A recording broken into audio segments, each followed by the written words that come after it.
Okay, please remain standing because we will be having our energizer.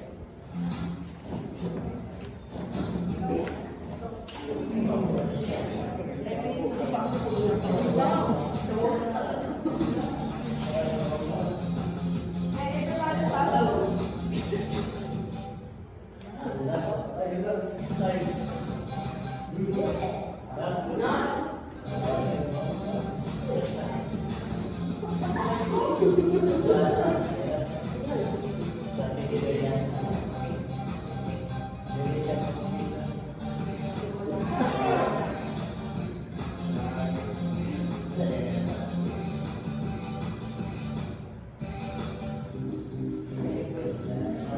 Hala.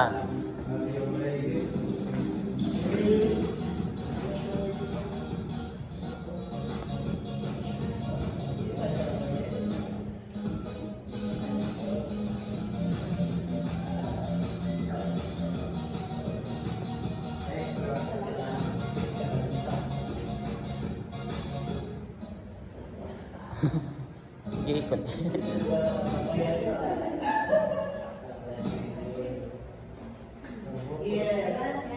Okay.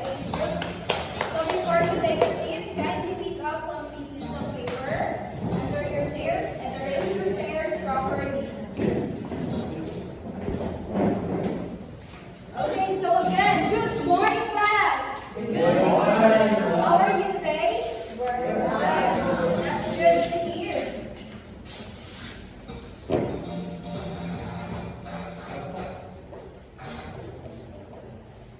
Okay, so who are absent from the class today, class? Okay, so who are the secretary? Kindly take note of the absence. And are there any of your classmates outside class? Yes. Okay, so now let me introduce myself. By the way, I am Emily Elmer, and I will be your science teacher for today. So now, let me remind you of our classroom rules. Everybody read.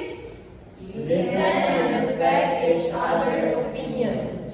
Engage yourself to activities. Always be participative. Raise your hand if you want to answer. No unnecessary noises. Okay, so are these classroom rules clear, class? Yes, ma'am. Okay, I hope everybody will follow the rules. Are we clear? Yes, ma'am. Okay, so now, who can recall about the topic class meeting? Anybody from class? Okay, Jonathan. Our class meeting is all about introduction. Okay, and please remain standing. And what have you learned from here? Also, I have learned that ambit is not transversal from one object to another. Okay, thank you. It seems like you have understand something from the topic last meeting. Okay, so now, I have here an activity.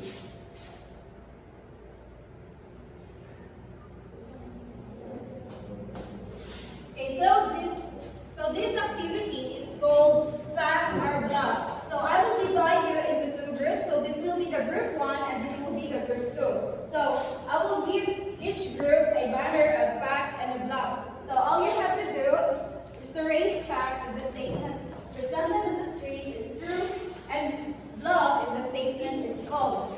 So every correct answer is equivalent to 5 points. So are the directions clear, class? Yes, ma'am. Okay, so but before we start, let me present to you our scoring board. So this is our scoring board, and then this is our sticker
engage with our lesson for today. So based on our Sa tanan ako activity, mamitin. our lesson for today is all about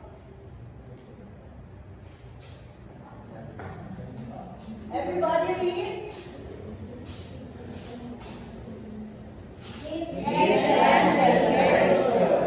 Okay, but before we start our proper discussion, let's engage to another activity first. So this activity is called Key Transfer in Everyday Life, a group sharing challenge. So all you have to do with the same group, you will be given 3 minutes to discuss and compile a list of real life situations where you can encounter conduction, radiation, and convection.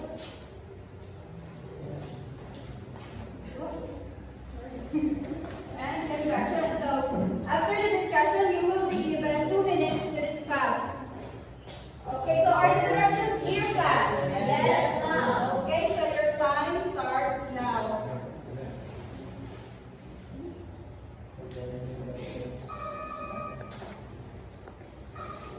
But before we start, let me present to you first our scoring rubrics.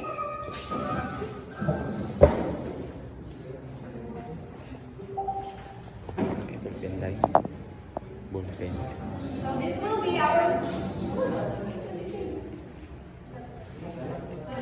our scoring rubrics.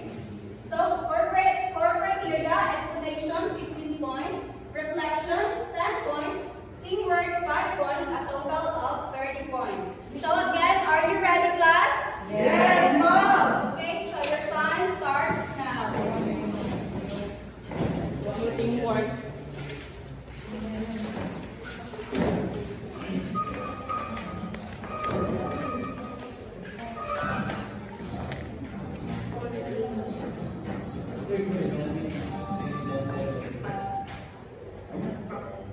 Spend nice and I say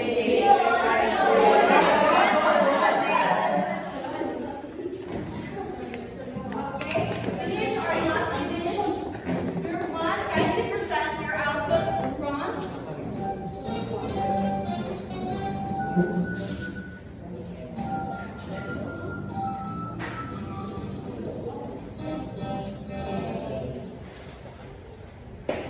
Group 1.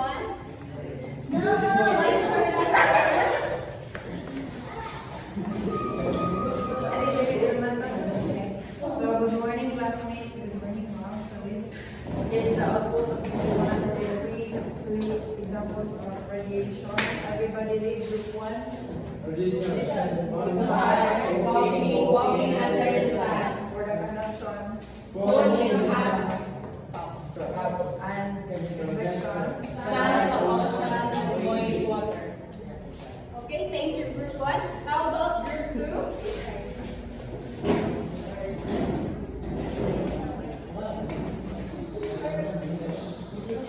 So this is the work of group 1. So it transfer includes 3 types of convection, radiation, and conduction.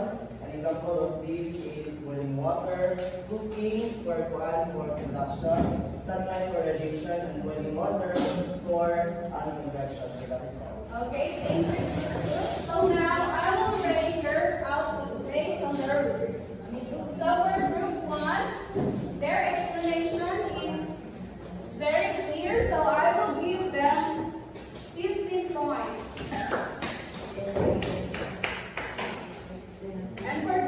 And for reflection, since they also reflect it very well, so I will give them 10 points. And for the teamwork, since I noticed that not everyone is Hindi man sila. collaborating, so I will give them 3 points.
some questions first. So, what is heat, class? In your own idea. Okay, Kurt? So heat is the energy that is being transferred from one object to a cooler one. Okay, very good. How about temperature? Yes, Jamar? Temperature is the coldness of an object. Okay, thank you. And what do you think is the relationship between heat and temperature? Anyone? Okay, again, Jamar.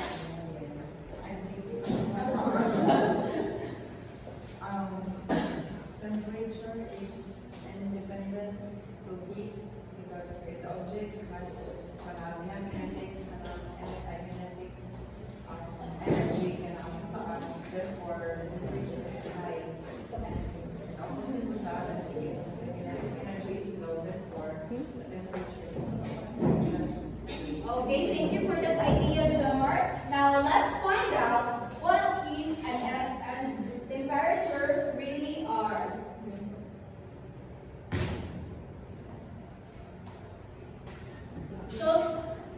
So Kurt, can you read what is heat? Heat is a form of energy that flows from one with higher temperature to one with lower temperature.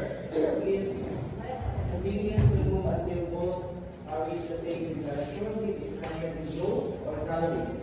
Okay, thank you. So in short, heat is an energy that is transferred from between two objects or systems with heat because of temperature differences.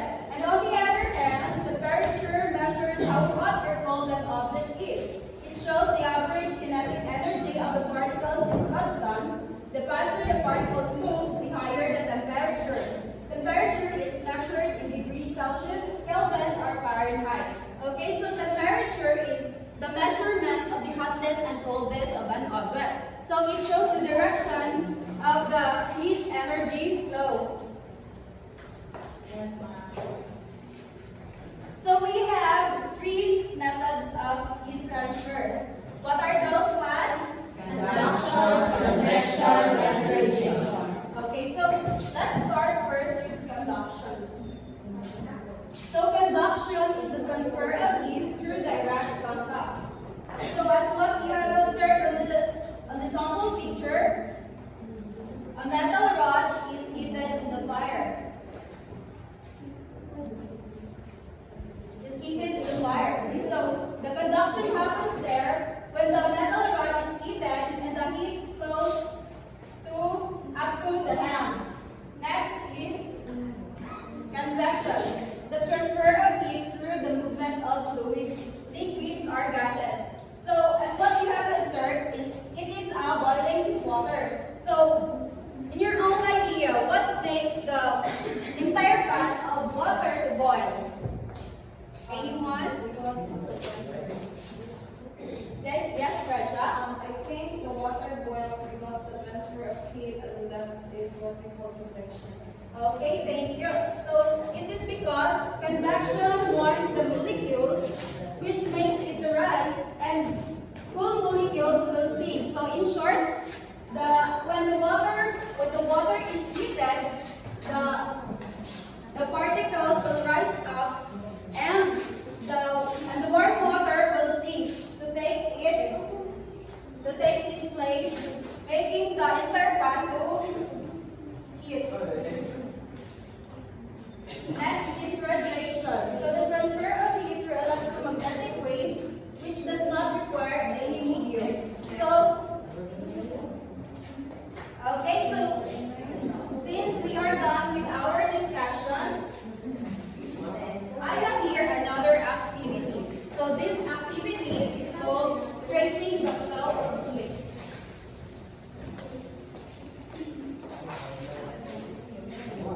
So everybody read the directions. Create a concept map that shows the relationship between heat, temperature, and the three methods of heat transfer, conduction, convection, and radiation. Write heat and temperature at the center and connect it to the main idea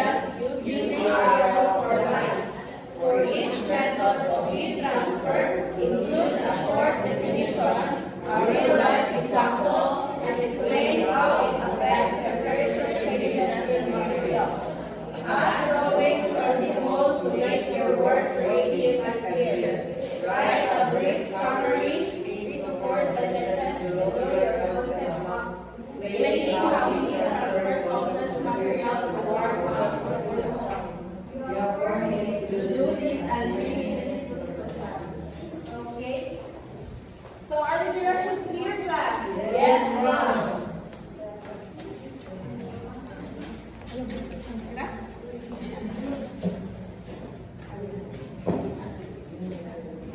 so your time starts now. But before that, let me introduce to you our scoring rubrics. So that will be our rubrics. Accuracy, 10 points. Creativity and neatness, 10 points. Teamwork, 5 points. Summary and explanation, 5 points. A total of 30 points. Okay, your time starts now.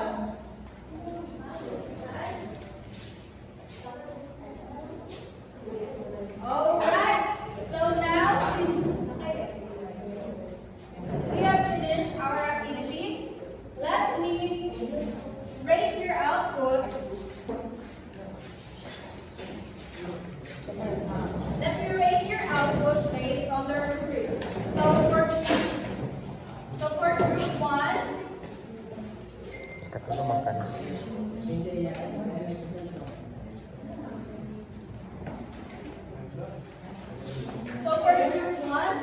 is they accurately present it. So I will give them 10 points.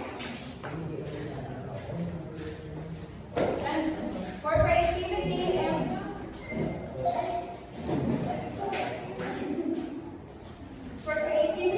neatness,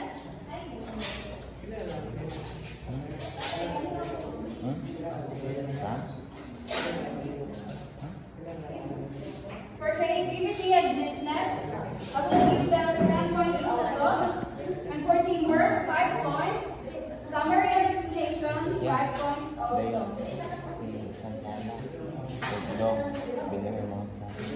So for group 2, I will give them, for accuracy, I will give them 10 points. For creativity and neatness, I will give them 5 points. For summary and explanation, I will give them 5 points. And for teamwork, 5 points also. Okay, so did you enjoy our activity class? Yes, ma'am. Okay, so now let's have an assessment. So for your assessment, I want you to get your phone and open the Kahoot app that I told you to download last week. Did you open it, class? Yes, ma'am. Okay, so you enter the pin because we will be having our assessment there. Is everybody in? Yes, ma'am. Okay, so let's start. All right. Wow, Kurt got the highest score. Let's give Kurt a round of applause. Okay, so for your assignment, to be passed in our Google Classroom, I want you to write a short essay with at least 5 to 7 sentences. So you are going to explain how the transfer of heat through convection, and radiation affects the temperature changes in materials that we encounter in everyday life.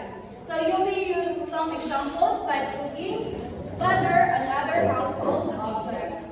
Are the directions clear, class? Yes,